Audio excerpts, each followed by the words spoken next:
Hi viewers, మనం వచ్చేసి శతక సుధా అనేటువంటిది 10వ తరగతి Telangana government second language Telugu చూస్తూ ఉన్నాము. శతక కవులు అనేటువంటి వాళ్ళు రచించింది. శతక కవులు వచ్చేసి డిఫరెంట్ వాళ్ళు ఉన్నారు. పోతన, నన్నయ్య వీళ్ళందరూ ఉన్నారనమాట. సో వాళ్ళు రచించినటువంటి శతక సుధా అనేటువంటి పద్యంలో ఉన్నటువంటి లెసన్ని చూద్దాము. పాఠంలో ఉన్నటువంటి క్వశ్చన్ ఆన్సర్స్ అన్ని చూద్దాము. చిత్రంలో ఎవరెవరు ఉన్నారు, ఏం చేస్తున్నారు? ఇక్కడ వచ్చేసి చిత్రంలో వచ్చేసి ఒక పెద్ద ఆయన వచ్చేసి బాలబాలికలు ఉన్నారనమాట. వారు ఆ పెద్ద ఆయన చెప్పేటువంటి మాటలను వింటూ ఉన్నారనమాట. తర్వాత చిత్రంలో తాత చెప్పినటువంటి మాటలను ఏమంటారు? మంచి మాటలు. మీరు విన్నటువంటి మీకు తెలిసినటువంటి కొన్ని మంచి పనులను చెప్పండి, మాటలు చెప్పండి. ఆపదలు కలిగిన ధైర్యాన్ని కోల్పోకూడదు. తర్వాత వచ్చేసి మన మాట మంచిదైతే మనము అందరికీ మంచి వాళ్ళమే. ఏవైనా పనిలో విజయం సాధించాలనుకునేవారు కష్ట సుఖాలు అనేటువంటిది లెక్క చేయరు.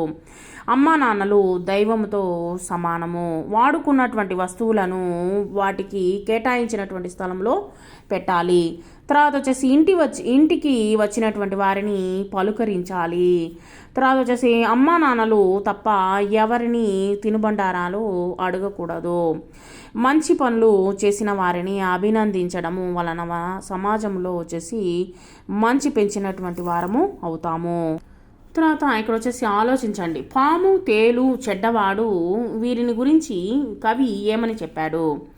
పాముకు విషం వచ్చేసి తలలో ఉంటుంది, తేలుకైతే తోకలో ఉంటుంది, కానీ చెడ్డవానికి వచ్చేసి శరీరం అంతా విషం ఉంటుందని కవి చెప్పాడు.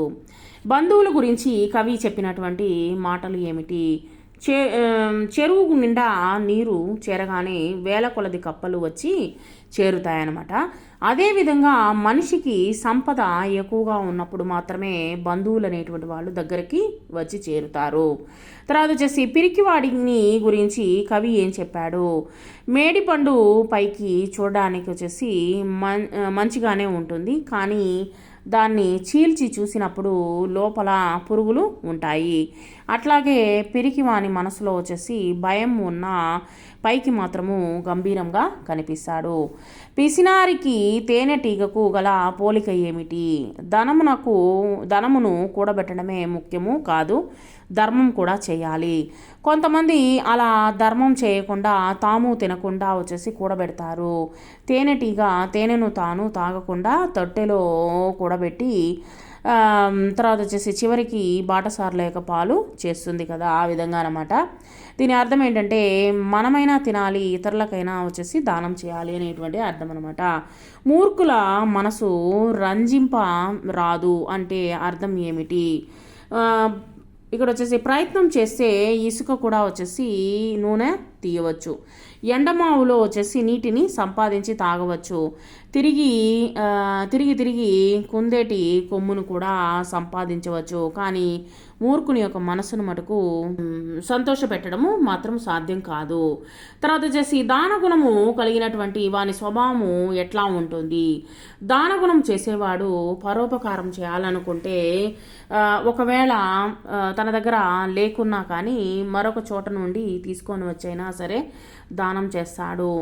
ఎట్లాగంటే జీవులందరికీ అవసరమైనటువంటి వర్షపు నీటిని మేఘుడు సముద్రానికి వెళ్ళి తీసుకొని వచ్చి ఇస్తున్నాడు కదా, ఆ విధంగా పరోపకారం అనేటువంటి చేస్తాడు.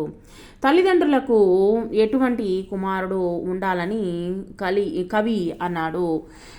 ఒకరి దగ్గర చేయి చాపని వాడు, ఎవరైనా వచ్చి తనను అడిగితే లేదనకుండా ఇచ్చేటువంటి వాడు, తన నోటితో సత్యాన్ని పలికేటువంటి వాడు, యుద్ధములో వెనుదిరగనేటువంటి వాడు, ఇలాంటి కొడుకు తల్లిదండ్రులకు ఒక్కడు ఉన్నా చాలు అని కవి అన్నారు. గాంధీ తాత జ్ఞానము గురించి ఏం చెప్పాడు? పేదవారిని ప్రేమగా చూడాలి, పండితులను గౌరవించాలి, మానవులంతా సమానమైనటువంటి భావించాలి, అది అసలైనటువంటి తెలివి అని చెప్పేసి గాంధీ తాత అన్నారు. శతక పద్యాలు గొప్పతనం ఏమిటి? కవులు శతక పద్యాలను ఎందుకు రాసి ఉంటారు? శతక పద్యాలు చదవడం వలన మనము అనేకమైనటువంటి మంచి విషయాలు తెలుసుకోవచ్చు.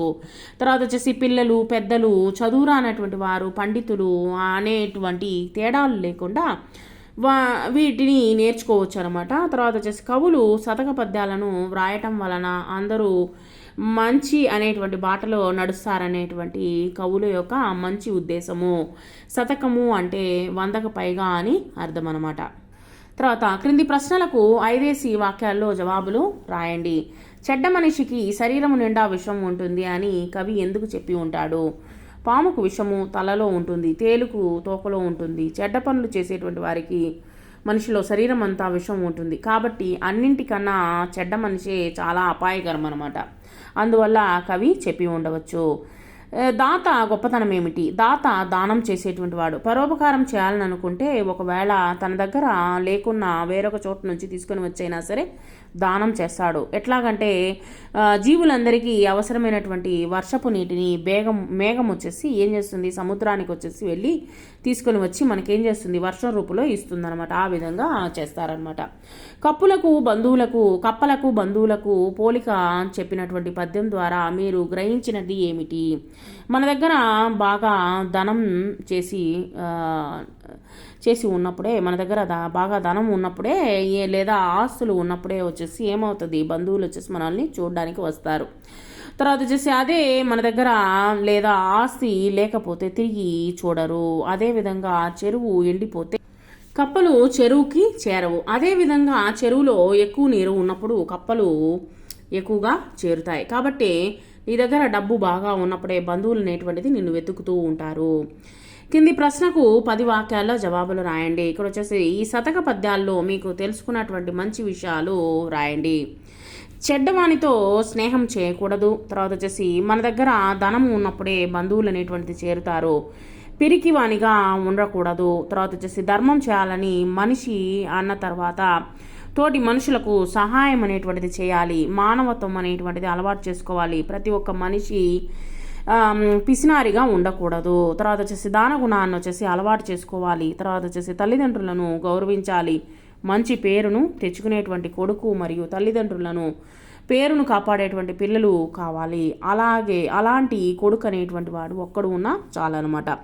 అందరితో ప్రేమగా ఆప్యాయంగా మానవులంతా సమానమే అనేటువంటిది భావించాలి.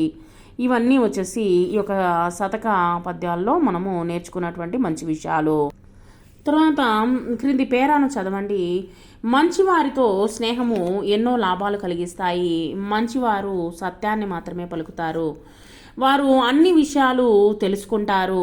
ప్రతి పనిని చేసేటప్పుడు ఎంతో ఆలోచించి ఎవరికి నష్టం కాకుండా చేస్తారు. వీరు ఎప్పుడు మంచి మార్గంలో నడిచేటువంటి ప్రయత్నం చేస్తారు. అయితే వీరికి సమాజంలో గౌరవం అనేటువంటిది ఎక్కువ. వీరి గొప్పతనాన్ని అందరూ గుర్తిస్తారు. వీరి కీర్తి నలువైపులా వ్యాపిస్తుంది. అందుకొరకే వీరితో స్నేహం చేయాలి. వీరి స్నేహం అనేటువంటిది మన మనసును ఆలోచింపచేస్తుంది, మంచి మార్గంలో నడుపుతుంది. పై పేరా ఆధారంగా వచ్చేసి క్రింది వాక్యాల్లో సరైనటువంటి వాక్యాలను వచ్చేసి టిక్కు గుర్తించండి. మంచివారి స్నేహము మంచి మార్గంలో నడుపుతుంది, కరెక్టు. తర్వాత వచ్చేసి మంచి మార్గంలో నడవాలంటే మంచి స్నేహం అవసరం లేదు, తప్పు.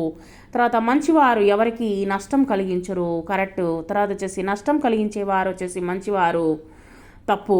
తర్వాత వచ్చేసి మంచివారు నడిచేది మంచి మార్గము, కరెక్టు. తర్వాత వచ్చేసి మంచి మార్గంలోనే మనుషులంతా నడిపిస్తారు, కాదు, తప్పు, నడుస్తారు. అంటే మంచి మార్గంలో నడిచే వాళ్ళు ఉన్నారు, చెడ్డ మార్గంలో నడిచే వాళ్ళు ఉన్నారనమాట. మంచివారు సమాజంలో గౌరవాన్ని పెంచలేరు, మంచివారు సమాజంలో గౌరవాన్ని పెంపొందుతారు. తర్వాత వచ్చేసి మంచి పనులు చేయడం వల్ల కీర్తి వ్యాపిస్తుంది. తర్వాత వచ్చేసి కీర్తి పొందడానికి మంచి పనులు చేయకూడదు, తప్పు. తర్వాత మీ బడిలో నిర్వహిస్తున్నటువంటి పద్య పఠన పోటీ గురించి తెలుపుతూ ఒక పోస్టర్ని తయారు చేయండి. మన బడి, ఇక్కడ వచ్చేసి సంక్రాంతి పోటీలు, పద్య పఠనము పోటీలు నిర్వహించేటువంటి ప్రదేశము మరియు తేదీ, ఇక్కడ వచ్చేసి తేదీ ఇవ్వడం జరిగింది. ప్రదేశం వచ్చేసి జెడ్పీజీహెచ్ స్కూలు, పలానా ఊరి పేరు మీరు రాయండి. సో హైదరాబాద్ అని రాసుకోవచ్చు మీరు. క్రింది పద్యాన్ని చదవండి, ప్రశ్నలకు జవాబులు రాయండి. ఇక్కడ వచ్చేసి మంచి పనులు చేయ మంచియే కల్గును, చెడ్డ పనులు చేయ చెరపుగల్లుగు, ఆ, మనిషి అయిన వాడు మంచియే చేయాలి కల్గగాను రావి కంటి మాట. ఇక్కడ వచ్చేసి రావి కంటి రామయ్య గుప్తా అనేటువంటి వ్యక్తి రాసినటువంటి పద్యానికి వచ్చేసి మనము ఆన్సర్స్ రాయండి చూద్దాము. ఈ పద్యము ఎవరు రాశారు? ఈ పద్యం వచ్చేసి రావి కంటి రామయ్య గుప్తా రాశారు. చెడ్డ పనుల వల్ల ఏం జరుగుతుంది? చెడ్డ పనులు చేయడం వల్ల మనము చెడిపోతాము. మంచి ఎప్పుడు కలుగుతుంది? మంచి పనులు చేయడం వలన మంచి చేయడం వలన మంచి ఎప్పుడు కలుగుతుంది. మనిషి ఏం చేయాలి? మనిషి ఎల్లప్పుడూ మంచి పనులే చేయాలి. మంచి పనులకు 2 ఉదాహరణలు రాయండి. వికలాంగులకు మనకు తోచినంత సహాయాన్ని అందించవచ్చు. తర్వాత వచ్చేసి వృద్ధులను గౌరవించి వారి దగ్గరకు వెళ్ళి వారికి కావలసినటువంటి సేవలను అందించవచ్చు. తర్వాత భాషాంశాలు చూద్దాము. క్రింది వాక్యాల్లో గీత గీసినటువంటి పదాలకు అర్థాలు అనేటువంటిది రాయండి. ఇక్కడ వచ్చేసి వర్షాలు బాగా పడడం వల్ల చెరువులన్నీ జలముతో నిండాయి. జలము అంటే నీరు అనమాట. తమ పిల్లలు వృద్ధిలోకి రావాలనేది పెద్దల యొక్క వాంఛితం అంటే కోరిక. పిల్లలు వచ్చేసి మంచి భవిష్యత్తులో మంచి పేరు ప్రఖ్యాతులు సంపాదించుకోవాలనేటువంటిది ప్రతి ఒక్కరికి కోరిక. వాంఛ అంటే కోరిక. 2 దేశాల మధ్య జరిగినటువంటి రణంలో ఎంతోమంది సైనికులు అనేటువంటి వాళ్ళు ప్రాణాలు కోల్పోయారు. రణము అంటే యుద్ధం. తలకు తైలం రాసుకుంటారు. తైలం అంటే నూనె. క్రింది వాక్యాల్లోని పర్యాయ పదాలను గుర్తించండి. ఫణి విషపు జంతువు, అందుకే మనము సర్పాలకు దూరంగా ఉండాలి. ఆ పాముల నుండి ప్రాణాలను కాపాడుకోవాలి. సో సర్పము అన్న పామే, తర్వాత ఫణి అన్నా కానీ పామే.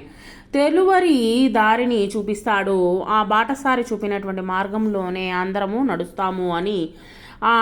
పాందుడికి ఎవరం గుర్తించము అంటే పాందుడు, బాటసారి, తెరవరి అంటే వచ్చేసి దారిని పోయేటువంటి బాటసారి అనమాట. క్రింది పదాలకు వ్యుత్పత్తి అర్థాలు రాయండి. తనుభవుడు అంటే తనువు నుండి పుట్టినటువంటి వాడు, మన శరీరం నుంచి పుట్టినటువంటి వాడు కొడుకు. దాశరథి అంటే దశరథుని కుమారుడు శ్రీరాముడు. వ్యాకరణ అంశాలు అనమాట. ఇక్కడ వ్యాకరణ అంశాలు కింది పదాలను కలిపి రాయండి. ఇక్కడ వచ్చేసి నిలువు ప్లస్ నిలువెల్ల, విశ్వద ప్లస్ అభిరామ, విశ్వదాభిరామ, వదాన్యునుకు ప్లస్ ఈయగా, వదాన్యునకీయగా, పురుగులు ప్లస్ పురుగులుండు. క్రింది పదాలను విడదీసి రాయండి. మేలిమై ప్లస్ మేలిమి ప్లస్ ఐ, పరోపహారము, పరా ప్లస్ ఉపకారము, వేరు ప్లస్ ఒకడు, పలుకాడని, పలుకు ప్లస్ ఆడని.